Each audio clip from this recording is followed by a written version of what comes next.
어느샌가 찾아온 금요일에 인사를 드려보고 있는 크립토 마토입니다. 미국 증시 같은 경우는 오늘도 소폭의 상승세를 이어가고 있는 가운데 재수없게 달러가 강세를 좀 보이고 있습니다. 104.04포인트. 비트코인의 지속적인 반등을 위해서라도 달러가 좀 떨어져주면 좋겠다라고 생각을 했었는데 일단은 상승을 이어가고 있는 가운데 반달러 국가들의 연합인 브릭스에서는 최근에 이렇게 이야기를 하기도 했었다고 합니다.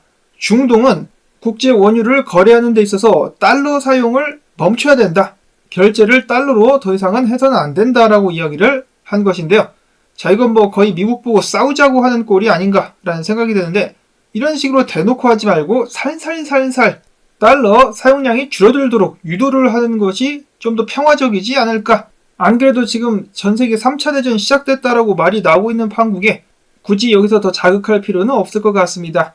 이어서 비트코인 같은 경우는 어제 반등하던 것이 좀 기세가 많이 주춤하면서 64,824달러까지 내려왔으며 이더리움은 3,433달러에서 거래가 진행 중에 있습니다. 주말 동안의 분위기는 어떨 것인가? 알트코인들이 좀 계속해서 달려주기 위해서라면 비트코인이 최소 횡보 정도는 해줘야 됩니다.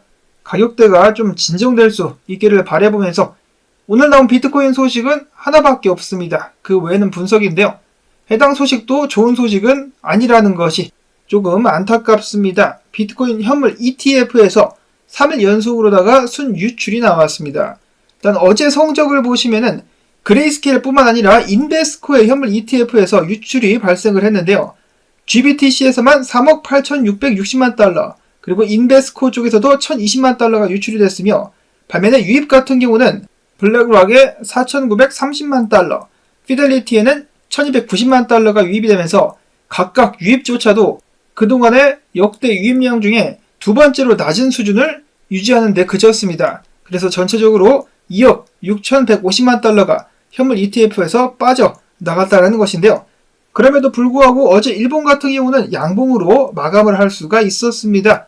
계속해서 나오는 비트코인 물량을 소화를 시켜줄 수 있으면 좋겠는데 여전히 뭐 어쩔 수 없겠습니다만은 일단 미국의 시장이 끌려다니고 있습니다. 아시아 쪽 등등에서 좋은 소식과 함께 자금이 유입될 수 있으면 좋겠는데 아직은 좀 이른 것일까요? 자, 한편 렉트캐피탈 분석가 같은 경우는 계속해서 비트코인이 조정을 받게 될 것이라면서 이렇게 이야기를 했습니다. 많은 사람들이 이번 사이클 같은 경우는 현물 ETF 때문에 과거와는 다를 것이다 라고 예측을 이야기를 하지만은 지금 현재 상황으로 봐서는 반감기 전 하락은 여전히 적용이 되는 것 같다라고 이야기를 하며 반감기가 대략적으로 27일 남은 가운데 어제가 비트코인 조정이 나올 것으로 예상됐었던 기간 중에 첫날이었었다. 근데 이미 비트코인은 18%가량 하락한 상황. 앞으로 조정 기간이 27일 동안 더 이어질 것으로 예상이 되는 가운데 2020년도 때는 반감기 전에 20% 조정이 나왔으며 2016년도 때는 40% 조정이 나왔었다.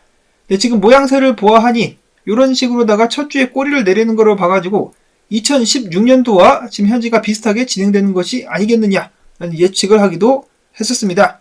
만약에 2016년도가 반복되게 된다면 추가적인 하락이 더 크게 나올 수가 있다라는 것을 암시하는 것이 아닌가 싶은데요.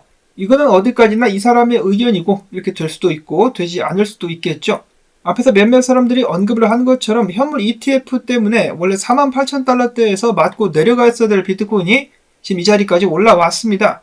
그렇기 때문에 저는 좀 더 지켜보는 것이 맞지 않나 라는 생각이 들고 반면에 다른 분석가들 같은 경우는 이런 식으로다가 약간의 추가적인 하락이 있겠지만은 더 높은 저점을 만들면서 비트코인이 전고까지 다시 상승할 수도 있을 것이다. 이런 식으로다가 역헤드앤숄더가 만들어질랑 말랑 하고 있는데 지금부터 가격을 쭉 올리면 굉장히 웃긴 상황이 발생할 것 같다라고 매크로 CRG 분석가는 이야기를 하기도 했었고 무로 분석가 같은 경우는 반등하다가 일단 중앙에서 걸렸는데 마찬가지로 좀 내려와가지고 더 높은 저점을 기록한 후에 전고까지 상승할 수 있지 않겠느냐라는 예상을 하기도 했었습니다. 이것이 이제 비트코인의 새로운 범위가 될 수 있을 것이라고 예측을 하고 있는 것이죠.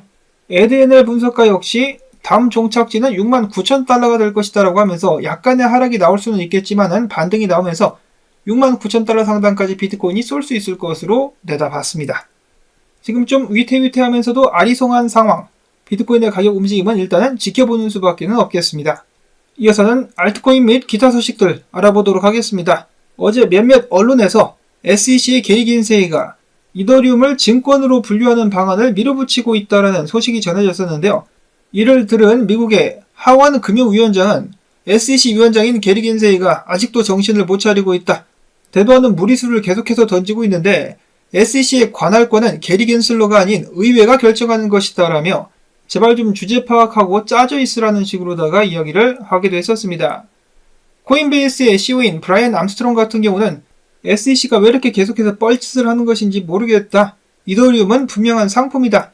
만약에 계속해서 SEC가 이더리움을 증권으로 분류하려고 한다면은 작년에 SEC가 개망신을 당했었던 비트코인 현물 ETF 승인에 관련된 소송전에서 패소를 했었던 것처럼 똑같은 상황이 발생할 수 있을 것이다. 라면서 거의 경고식으로다가 이야기를 하기도 했었습니다. 바이낸스 랩스의 대표 같은 경우는 월가의 기업들은 이더리움 현물 ETF 승인을 추진하고 있다. 기관 자산 운용사들이 운용 자산을 늘리려면은 이더리움의 현물 ETF 출시 승인이 반드시 필요하기 때문인데 그렇기 때문에 승인을 받는 것이 그들에게 가장 중요한 목표가 될 것이다 라고 이야기를 하기도 했었습니다. 결국 SEC 같은 경우는 월가의 끈앞풀에 불과하기 때문에 결국은 월가가 하자는 대로 하게 되지 않겠느냐라는 생각을 해봅니다. 이어서 비탈릭 부테리니 같은 경우는 유동성 스테이킹이 이더리움의 중앙화를 야기한다라고 하면서 이를 방지하기 위해서 새로운 방식이 필요하다. 이를 해결하기 위해서 그가 제안한 것은 레인보우 스테이킹, 스테이킹을 헤비 혹은 라이트 두 가지 방식으로 구분하는 방안을 제시하기도 했었다라고 합니다. 계속해서 변화를 꾀하고 있는 이더리움 생태계. 자, 한편 어제 소식 때문인지는 모르겠지만은 한 고래가 무려 12,000여 개의 이더리움을 바이낸스로 보내기도 했었다라고 하는데요. 과연 던지려고 하는 것일까? 최소한 이더 역시 전고를 갱신할 때까지는 좀 기다려주면 좋겠다 라는 바람을 가져봅니다. 자, 그 다음에 X, 트위터죠. 결제 도입 기대감에 도지코인이 20% 이상 쐈었습니다. 일론 머스크의 X 같은 경우는 최근에 미국 주요 3개주에서 송금업 라이센스를 확보하게 되었는데요. 해당 주들은 일리노이주, 뉴멕시코주, 오리건주로서 이렇게 가지고 X 같은 경우는 총 19개 주에서 송금 라이센스를 획득한 것으로 알려져 있습니다. 그리고 마침내 결제 서비스가 시행되었을 때 도지코인이 한 자리를 차지할 수 있을 것이다 라는 기대감이 도지코인을 상승시켰다는 것이겠죠. 그 외에 또 다른 밈코인 소식들이 또 있습니다. 플로키와 토큰파이가 한국에서 열리는 세계 탁구 챔피언십의 공식 암호화폐 파트너가 됐다라는 것인데요. 이를 통해 가지고 글로벌 인지도를 상승시키는 것을 꾀하고 있다라는 평가가 나오고 있습니다. 플로키와 토큰파이를 위해서라도 한국에서 열리는 이 세계 탁구 챔피언십 성공적으로 개최가 될 수 있기를 바라봅니다. 다음으로는 비트맥스의 창업자 알서 헤이즈가 솔라나 밈코인을 또 광고를 해가지고 화제가 되고 있는데요. 그는 최근에 슬러프라는 솔라나 기반의 밈코인을 구매를 했다라면서 주말 동안에 펌핑이 오게 될 것이다라는 식으로다가 트윗을 남기기도 했었습니다. 과연 주말 동안에 솔라나 밈코인 펌핑 다시 한번 연출이 될 수 있을 것인가? 그리고 얼마 전까지 AI 코인들이 엄청난 강세를 보였었죠. 이러한 내러티브 혹은 메타가 AI 코인에서 실물자산 토큰으로 옮겨가는 것이 아니냐라는 예측들이 나오고 있는 가운데 어제 반등에서 실물자산 관련된 토큰들이 큰 상승을 보여주기도 했었습니다. 폴리 X, CFG, 온도 파이낸스 등등인데요. 그 외 리오라는 코인 역시 엄청난 상승을 보여주기도 했었습니다. 그래서 다음에 상승할 코인들에는 어떤 것들이 있을까 싶으신 분들은 해당 실물자산 토큰들 RWA 코인들을 주목해 주실 수 있으면 도움이 되지 않을까라는 생각을 해봅니다. 그리고 절대로 광고하는 것이 아닙니다만은 잡코인 실물자산 토큰 중에 플래닛이라고 있죠. 메시를 모델로 내세운 그런 프로젝트인데 사실 가격 상승 같은 경우는 시큰둥합니다만은 계속해서 트위터상 인플루언서들의 언급, 한국을 포함한 전세계 여러 나라의 광고 등을 하는 걸 봐가지고는 나중에 한번 쏘게 될 수도 있지 않을까라는 기대감 모아지고 있습니다. 이어서는 최근에 그나마 반등하는가 싶더니 비트코인과 함께 다시 한번 떨어져 버린 티아인데요. 티아가 만약에 13달러에서 14달러만 잘 지켜줄 수 있다면 추가적인 반등 및 상승 이어질 수 있을 것이다라고 엘리지 분석가는 예측을 하기도 했었습니다. 그렇게 되기 위해서라도 비트코인은 반드시 횡보 이상을 해줘야 됩니다. 다음으로 바이낸스 랩스로부터 투자를 받은 AI 프로젝트인 Q&A3가 솔라나 재단과 파트너십을 맺었다라는 소식이 나왔었고요.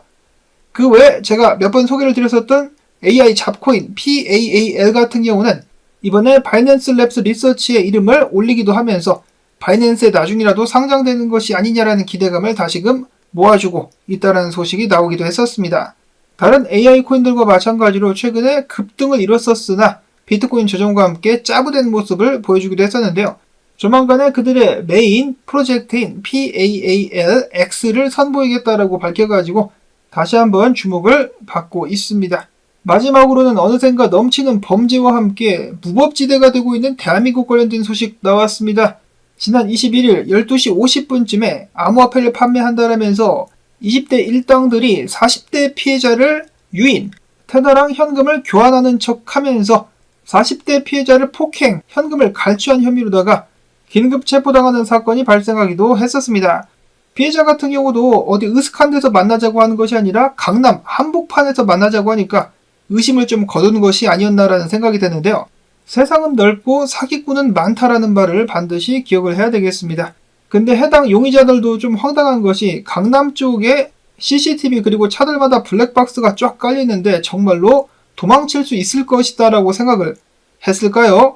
아니면 피해자의 저 돈이 검은 돈일 수도 있겠다라는 생각을 해봅니다. 그래서 신고를 하지 못할 것으로 예상을 하고 범죄를 계획했을 수도 있겠다. 어찌됐든지 간에 낮은 처벌과 함께 막장 범죄들이 기승을 부리고 있기 때문에 여러분들 항상 조심 또 조심하실 수 있기를 바라며 나온 정보들 도움되셨다면 토마토밭의 일당 주기 광고 영상 재생 및 클릭을 통해서 그리고 암호화폐 지갑이 필요하신 분들은 링크를 통해서 구매를 부탁드리며 저는 다음에 새로운 소식 가지고 인사를 드리도록 하겠습니다. 안녕히 계십시오.